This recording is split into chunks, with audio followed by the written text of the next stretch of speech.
आज देवघर झारखंड के जियाखारा पंचायत के मुखिया प्रतिनिधि उपेंद्र प्रसाद यादव से एक खास बातचीत की रिपोर्ट हमारे संवाददाता अभिषेक वर्मा के साथ। मुखिया रहते हुए इन्होंने क्या कुछ किया है अपने पंचायत के विकास के लिए, ये सारी बातें इन्होंने हमारे संवाददाता के साथ साझा किया और आगे किस तरीके से विकास के लिए काम करेंगे इस बात पे भी बात की। आज मैं सराव प्रखंड के जियाखारा पंचायत में हूँ जो जिला देवघर है और हमारे साथ यहाँ के वर्तमान मुखिया जी हैं उपेंद्र प्रसाद राय जी। आज हम उनसे बात करेंगे उन्होंने किस मुद्दों को लेकर चुनाव में गए थे और क्या क्या उनका एजेंडा है। नमस्कार सर, आप अपना परिचय दीजिए। नमस्कार, जोहार और मेट्रो हिंदुस्तान चैनल को बहुत बहुत शुभकामना कि आपके चैनल ने मुझे इस लायक समझा कि आप हमारी भावनाओं से अवगत होने के लिए हमारे दरवाजे पर आए हुए हैं। बहुत बहुत धन्यवाद आपको। सर, जीत की बहुत बहुत बधाई हमारे चैनल की तरफ से। बहुत बहुत धन्यवाद आपको। कितने मतों से जीत हुई थी सर? 600 मतों से। क्या मुद्दा रहा सर आपका चुनाव में? मेरा मुद्दा सिर्फ विकास विकास विकास, भाईचारगी, प्रेम और शांति, ये ही मेरा मुख्य मुद्दा था और उस मुद्दे की आवश्यकता भी थी पंचायत में। विगत 6.5 वर्ष जो चुनाव नहीं हुए उसमें मैं मुखिया नहीं था, तो उस वक्त हमारे पंचायत का माहौल थोड़ा सा विकृत हो गया था और ज़रूरत थी कि सबसे पहले शांति और सौहार्द पैदा हो पूरे पंचायत के अंदर में, जो विकास की सबसे पहली बुनियाद है। किसी भी क्षेत्र में अगर शांति नहीं है, मोहब्बत नहीं है, आपस में कोऑर्डिनेशन नहीं है, तो आप विकास की कल्पना नहीं कर सकते। ये मेरा मुद्दा था और इसको लोगों ने अप्रिशिएट किया, इसको लोगों ने समझा और मुझे अपना प्यार दिया और मैं लगभग 600 वोटों से जीत हासिल की। सर, पहले का जो आपका कितना वार्ड है?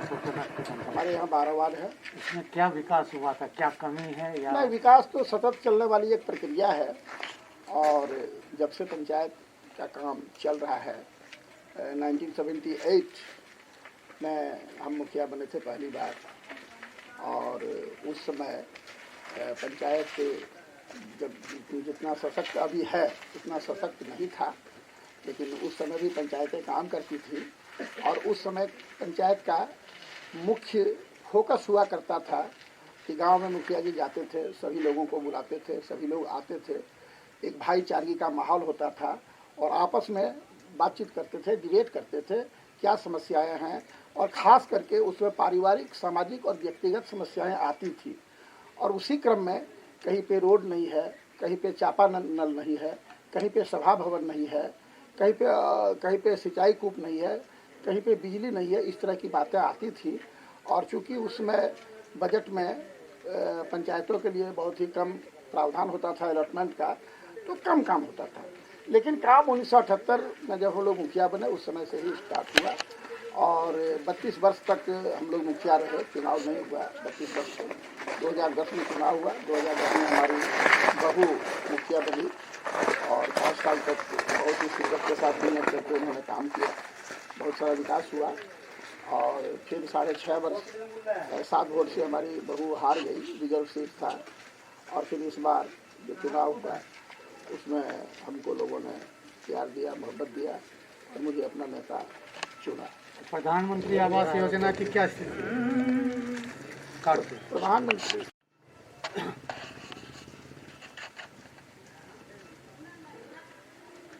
सर, आपके यहाँ नल जल की क्या स्थिति है? नल जल की एक बहुआयामी योजना ये सरकार ने शुरू की है। सरकार की सोच है कि पूरे राज्य में, या यूँ कहें कि भारत सरकार की भी सोच है कि पूरे देश में हम शुद्ध पानी, सिर्फ पानी नहीं, पीने लायक शुद्ध पानी हर घर में मुहैया कराए। और एक बृहद कार्यक्रम है जो हमारी राज्य सरकार भी चला रही है और हर पंचायत में अभी नल जल योजना के अंतर्गत उसका सर्वे हुआ है और काम भी स्टार्ट हुआ है और बहुत जगह पर योजना चालू है। वो जनसंख्या के अनुपात में वो पानी का टंकी बनाया जाता है और उसमें डीप बोरिंग किया जाता है और पाइप के द्वारा घर घर तक पानी पहुंचाने का प्रयास किया जाता है। पानी का टेस्टिंग होता है और पानी अगर पीने लायक होता है तो वही पानी सरकार मुहैया करा रही है और हम लोग उसका मॉनिटरिंग भी कर रहे हैं। लेकिन काम अभी शुरुआती स्तर में है, इसको पूरा होने में लगभग 2 साल लगेगा। लेकिन हम लोगों का प्रयास है, हम लोग मॉनिटरिंग बड़ी हैं पंचायत में, हम लोगों के हाथ में सीधे काम नहीं है, लेकिन काम को हम लोग बखूबी देख रहे हैं और ये प्रयास कर रहे हैं कि एक भी घर ऐसा न बचे जो नल से न जुटे और उसको सप्लाई वाटर का लाभ न मिले। ये हम लोग सुनिश्चित कर रहे हैं और इसको हम लोग करेंगे। प्रधानमंत्री आवास योजना आपके यहाँ क्या है? प्रधानमंत्री आवास योजना 2011 में, जिसमें डॉक्टर मनमोहन सिंह की सरकार थी, उसमें उनकी एक महती सोच थी कि पहले बीपीएल के अंदर जो लोग रहते थे, बिलो पॉवर्टी लाइन, उसको उसमें इंदिरा आवास कहलाता था। इस सरकार ने उसका नाम बदल के प्रधानमंत्री आवास कर दिया है। तो उसमें schedule caste, schedule tribe, minority, इन लोगों को, चुनिंदा लोगों को मिलता था और प्राकलन भी कम था, 70,000 के आसपास था, लेकिन उसमें चीज़ें सस्ती थी। तो अभी जो 1,20,000, 1,40,000 की योजना है, वो 70,000 ही उसमें काफ़ी था। महंगाई बढ़ गई है, इसलिए पैसे का अवमूल्यन हुआ है, तो वो लगभग प्राकलन सेम है और वही 2 कोठली उसमें भी बनता था, अभी भी बनता है। तो 2011 में एक सोशियो इकोनॉमिक डाटा, सामाजिक आर्थिक डाटा उसमें उन्होंने बनवाया था मनमोहन सिंह। और उसके बाद 2014 में जो चुनाव हुआ, उनकी इच्छा थी इसको 2014-15 से हम लागू करें। और इसके पहले schedule caste, schedule tribe, OBC और माइनॉरिटी जो भी बिलो पॉवर्टी लाइन थे, उनका मकान बना था, लेकिन रेस्ट लोग रह गए थे। तो वो जो सेक्ट डाटा बना हुआ है 2011 का, उसी डाटा को आधार मान के मोदी जी की सरकार ने, ये प्योर भारत सरकार की योजना है, ये आवास जो बन रहा है गरीबों के लिए, वो प्योर भारत सरकार की योजना है। और अच्छी तादाद में उन्होंने कहा था कि 2022 तक मैं सारे जो कच्चे मकान है उसको मैं पक्का करूंगा पूरे हिंदुस्तान के अंदर में। उसमें वो सफल नहीं हो सके, लेकिन बहुत हद तक ये काम हुआ है और अभी उसकी प्राकृतिक राशि 1,20,000 रुपये मुबलक नगद है। और मनरेगा से इसका कन्वर्जन कर दिया गया है। मनरेगा से जो मजदूर उसमें खटते हैं, लगभग 20-22,000 रुपये उसमें खर्च आता है मजदूरी में, वो मनरेगा से उसका पेमेंट होता है। अच्छी खासी तादाद में मकान बना है, कुछ मकान पेंडिंग है। और राज्य सरकारों के दबाव में जब मकान पूरा नहीं बन सका, आवश्यकता रह गई लोगों की, तो दबाव दिया सरकार पर। तो सरकार ने, भारत सरकार ने निर्णय लिया है कि इसको एक्सटेंड करके 2024 तक हम करें, घोषणा भी कर दी गई है। अब आवास का निर्माण 2024 तक होगा और एक भी गरीब नहीं बचेंगे, चाहे वो सवर्ण हो, चाहे वो माइनॉरिटी हो, चाहे वो ओबीसी हो, चाहे वो शेड्यूल कास्ट हो, शेड्यूल ट्राइब हो। सभी लोग जिनके कच्चे के मकान हैं, ईटा का दीवार है लेकिन खपड़ेल का है, मिट्टी का दीवार है, फूस का है, ऐसा एक भी मकान नहीं बचेगा जिसको भारत सरकार और राज्य सरकार मिल करके मकान उपलब्ध न करा दे। वो भी हम लोग मॉनिटरिंग करते हैं और उसमें पंचायत की अहम भूमिका रहती है। हम लोग साइट सिलेक्शन करने में मदद करते हैं, हम लोग बेनिफिशरी का चयन करने में मदद करते हैं, ग्राम सभा में जो गलत लोगों का नाम सूची में चढ़ा हुआ है उसको निकालने का काम करते हैं, जो ज़रूरतमंद लोग हैं उसको आवास प्लस में जोड़ने का काम करते हैं। तो हम लोगों की भूमिका इसमें है और हम लोग बहुत ईमानदारी पूर्वक, बहुत शिद्दत से इस काम को कर रहे हैं। और बहुत जल्द, अभी आवास रुका हुआ है, पोर्टल खुला नहीं है भारत सरकार का, जैसे ही पोर्टल खुलेगा बहुत ज़्यादा तादाद में फिर प्रधानमंत्री आवास की स्वीकृति होगी और वो बनेगा। वृद्धा पेंशन, विधवा पेंशन, विकलांग पेंशन, इसकी क्या स्थिति? ये 1980 से हमारी जो आयरन लेडी परम आदरणीय प्रधानमंत्री इंदिरा जी थी, उनकी बहुत महती सोच थी कि वृद्ध लोगों को पेंशन मिलना चाहिए। इसलिए मिलना चाहिए कि 4-5 बच्चे किसी माँ बाप के होते हैं तो 2 माँ बाप मिलकर 4-5 बच्चों का परवरिश करते हैं, पढ़ाते हैं, लिखाते हैं, उसको बड़ा करते हैं, काम करने लायक बनाते हैं। लेकिन वही माता पिता जब बूढ़े हो जाते हैं तो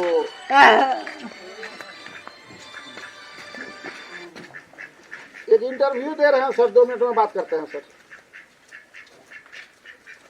तो वैसे लोगों को उन्हीं के माता पिता, उन्हीं के बच्चे उनको इग्नोर करते हैं और उसके हाथ में अगर 2 रुपया नहीं रहता है तो उसका जो पोता पोती होता है वो भी 1 गिलास पानी देने के लिए तैयार नहीं होता है। इस चीज़ को 1980 में इंदिरा जी ने महसूस किया और उन्होंने पेंशन योजना लागू की गरीबों के लिए, वृद्धों के लिए। तो उसमें 30 रुपया पेंशन मिलता था और वो चीज़ बढ़ते बढ़ते बढ़ते बढ़ते बढ़ते बढ़ते आज उसी का लार्ज विस्तारित रूप है कि आज 1000 रुपया हम लोग पेंशन देते हैं। और हम हेमंत सोरेन की जो सरकार अभी वर्तमान जो सरकार है, जो 2019 दिसंबर में बनी, 2028 जनवरी 2020 को शपथ ली सरकार ने, और उनका जो कमिटमेंट था कि अगर हमारी सरकार बनती है, गठबंधन की सरकार, यूपीए की सरकार झारखंड में बनती है, तो सारे 60 वर्ष के लोगों को हम पेंशन देंगे।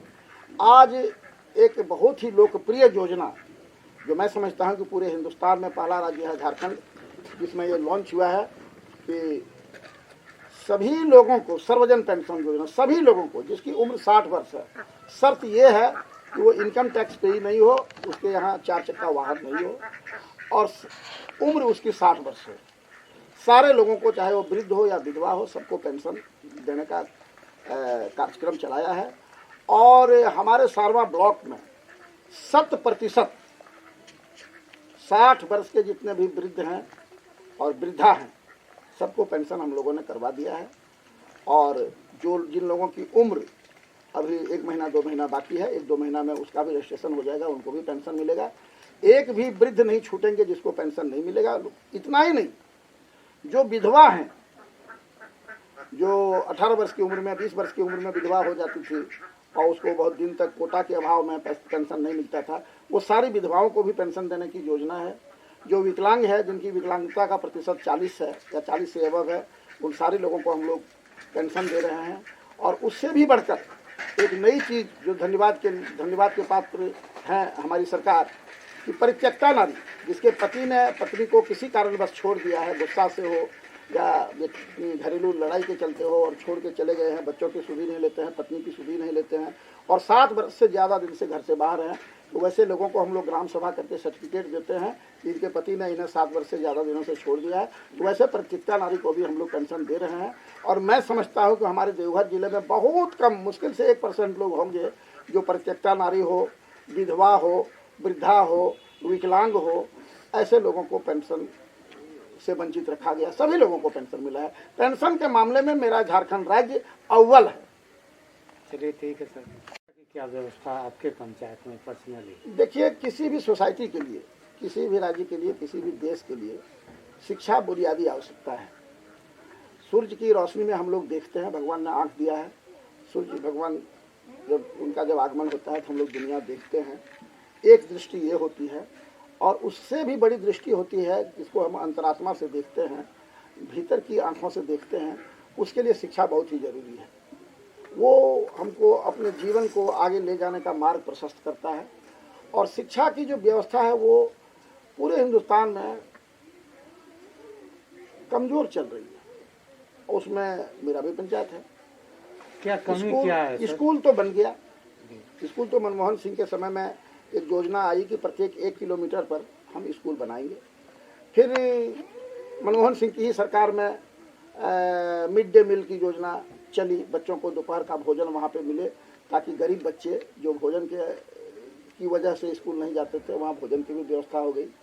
फिर स्कॉलरशिप की भी व्यवस्था कर दी गई, बच्चों को छात्रवृत्ति भी मिलती है। इस सरकार ने उसको 3 गुना बढ़ा करके कर दिया है। 1 से 5 क्लास के लोगों को 1500, 6 से 8 को 2500 और 8 से ऊपर 12वीं तक को 4500 रुपया स्कॉलरशिप भी कर दिया।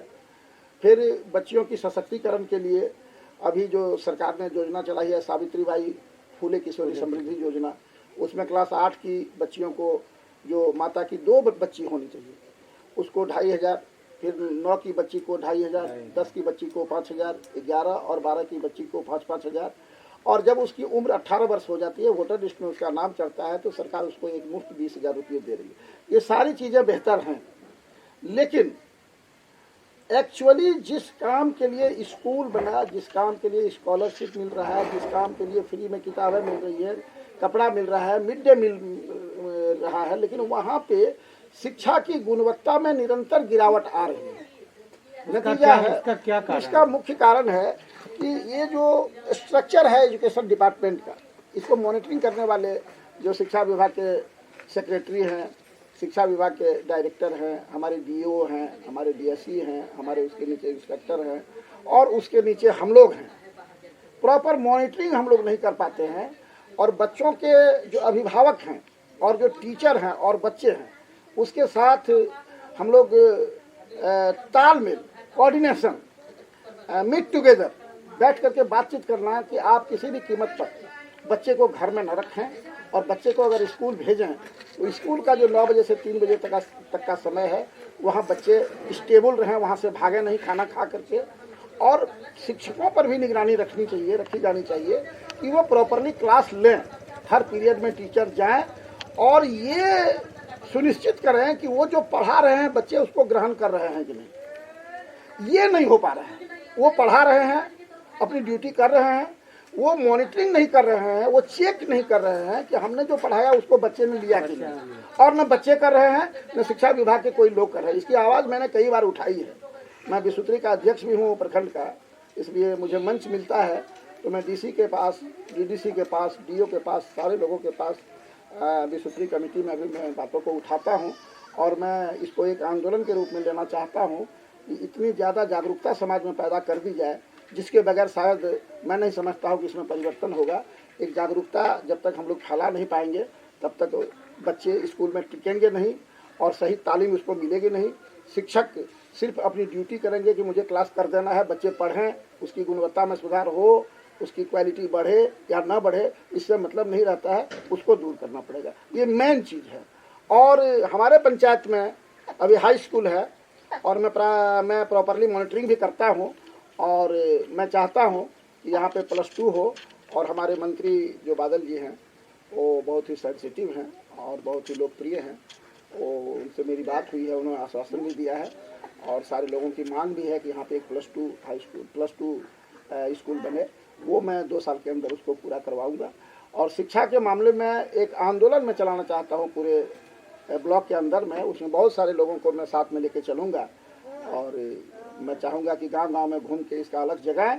और सबसे ज़रूरत है शिक्षा की, मुख्य रूप से किसी भी समाज के विकास के लिए शिक्षा, सिंचाई, बिजली, पानी, ये सारी जो चीज़ें हैं ये बुनियादी चीज़ें हैं, सड़क, ये सारी चीज़ें बुनियादी चीज़ें हैं।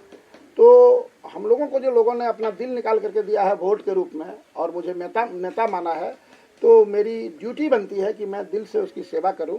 और ये जो बुनियादी चीज़ें हैं, हमारी सारी सड़कें दुरुस्त हों, हमारे सारे स्कूल साफ़ सुथरा स्वच्छ रहे, वहाँ पीने का शुद्ध पानी हो, वहाँ पे बच्चों के लिए शौचालय की व्यवस्था हो, वहाँ पे शिक्षक अच्छे ढंग से पढ़ाएं, मिड डे मील का जो मीनू है उसके अनुरूप वहाँ पे बच्चों को बेहतर खाना मिले। सारी चीज़ों पर हम लोग निगरानी रख रहे हैं। और सिंचाई की सुविधा उपलब्ध कराने के लिए भी हम लोग डीप बोरिंग, कुआं, मनरेगा से कुआं, ये सारा काम हम लोग करवा रहे हैं। और बिजली में इस सरकार को हम धन्यवाद देंगे कि बिजली में 100 यूनिट तक सारे लोगों की बिजली की का जो बिल है उसको माफ़ कर दिया गया है। अगर कोई 100 यूनिट तक के अंदर बिजली जलाता है तो उसको पैसा नहीं लगेगा, वो फ्री जलाएंगे। और 100 से ऊपर अगर 150, 200, 300 जलाते हैं तो 100 माइनस करके जितना यूनिट का बिल आता है उतना ही देना पड़ेगा। ये इस सरकार की एक बहुत ही लोकप्रिय योजना है और उसकी संवेदनशीलता है। इसके लिए मैं सरकार को धन्यवाद देता हूँ। और जनता जैसे पत्नी के बिना पति नहीं रह पाता है, बच्चों के बिना माँ नहीं रह पाती है, उसी तरह आज समाज बिजली के बिना नहीं रह पाता है। बिजली एक जीवन का अंग बन गया है और बिजली सरकार को खरीद के देनी पड़ती है और सरकार ने 100 यूनिट तक बिजली माफ भी कर दिया। तो जनता का भी जो अपना उत्तरदायित्व है कि वो बिजली का बिल समय पर जमा कर दें ताकि बिजली कटने की नौबत न आए और विधि व्यवस्था की स्थिति उत्पन्न न हो। और किसी भी नेता को बदनाम करने से, ऑफिसर को बदनाम करने से या बिजली विभाग को बदनाम करने से कुछ फायदा होने वाला नहीं है। जो सिस्टम है और जो आवश्यकता है उसको पूरा करने के लिए जनता को भी आगे आना पड़ेगा। ये मैं लोगों को नसीहत देता हूँ। सर 6 महीने का कार्यकाल आपका भी हुआ है, क्या क्या काम कराए हैं अभी? 6 महीना के कार्यकाल में अभी सबसे महत्वपूर्ण चीज़ है कि जो नरसिम्हा राव की सरकार में हमारे जो पंचायत राज की व्यवस्था है उसके हमारे महात्मा गांधी के बाद और पंडित विनोदानंद झा के बाद अगर सबसे ज़्यादा महत्वपूर्ण किसी ने काम किया तो राजीव गांधी जी ने किया। और आप पत्रकार हैं, आप विद्वान आदमी हैं, आपको पता होगा कि 1989 में उन्होंने ये संकल्प लिया था कि पंचायत को हम सशक्त करेंगे और पंचायत को हम पैसा सीधे भारत सरकार से देंगे। यह भी याद होगा कि राजीव जी ने कहा था कि हम 1 रुपया यहाँ से भेजते हैं दिल्ली से, तो जिस गरीब के लिए भेजते हैं उसको मात्र 15 पैसे मिलता है और रेस्ट 85 पैसा सिस्टम में गायब हो जाता है।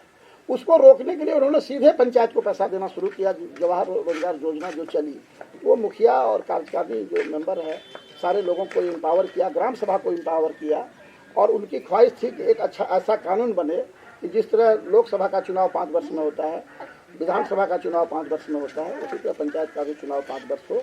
उन्होंने बिल भी लाया, लोकसभा में पास हुआ, राज्यसभा में उनकी बहुमत नहीं थी, बिल पास नहीं हुआ और दुर्भाग्य से उनकी 91 में उनकी दर्दनाक हत्या हो गई। और उसके बाद फिर सरकार बनी, 91 में सरकार बनी, हमारे नरसिम्हा राव की कांग्रेस की सरकार बनी। तो उनके सपनों को, राजीव जी के सपनों को नरसिम्हा राव जी ने पूरा किया और 73rd और 74th अमेंडमेंट करके पंचायत को एम्पावर किया, संवैधानिक दर्जा दिया पंचायत को। और अब कोई भी राज्य सरकार मजबूर है कि जैसे 5 वर्ष में चुनाव होता है लोकसभा का, 5 वर्ष में चुनाव होता है विधानसभा का, उसी तरह 5 वर्ष में चुनाव पंचायत का होना आवश्यक है। और उसके लिए हर राज्य में राज्य निर्वाचन आयोग का गठन भी कर दिया गया है। उसी कानून के अंतर्गत कोरोना के चलते 1.5 वर्ष देर हुआ, लेकिन चुनाव हमारे यहाँ ये हो गया। और इधर हम लोगों का 5 वर्ष से कुछ 5 महीना से कुछ ज़्यादा समय हुआ है। हम लोगों का मुख्य काम है कि पंचायत की जो रीढ़ है, पंचायत की जो आत्मा है, पंचायत की जो सबसे बड़ी ताकत है, वो है ग्राम सभा। तो हम लोगों का मुख्य काम है कि 1 पैसा भी पंचायत में हम खर्च करेंगे तो बिना ग्राम सभा की अनुमति के हम नहीं कर सकते हैं। तो हम लोग सभी मुखिया पूरे देवघर जिला में लगे हुए हैं ग्राम सभा करने के लिए और हर गांव में हम लोग ग्राम सभा कर रहे हैं। किसी पंचायत में 13 गांव है, कहीं 14 है, कहीं 15 है, कहीं 20 है। तो उसी तरह से शेड्यूल बना करके हम लोग ग्राम सभा कर रहे हैं और ग्राम सभा करने के बाद हम लोग GPDP ग्राम पंचायत डेवलपमेंट प्रोजेक्ट बनाएंगे और उसका एनुअल एक्शन प्लान बना करके वो पास होगा और फिर बजट का प्रावधान होगा, हम लोगों को पैसा मिलेगा और फिर उसमें काम करेंगे।